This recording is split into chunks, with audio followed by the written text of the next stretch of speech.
Hi అండి, అందరికీ good morning. ఈరోజు మా బ్రేక్ఫాస్ట్ పోహా, అటుకులు ఉప్మా అంటారు.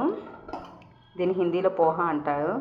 నెయ్యి వేసి జీడిపప్పు వేసి ఇదిగోండి జీడిపప్పు,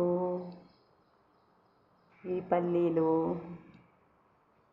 చాలా టేస్టీగా చేశాను. మా అబ్బాయిని అడిగాను ఏం టిఫిన్ కావాలి నాన్న అంటే, మమ్మీ ఇడ్లీ కానీ దోశ కానీ, ఎప్పుడు ఇడ్లీ దోశనేరా, ఇట్లాంటి వెరైటీ కూడా తినాలి కదా అని చెప్పి నేను జీడిపప్పు, నెయ్యి, కొత్తిమీర అన్నీ వేసి టేస్టీ పోహా చేశాను.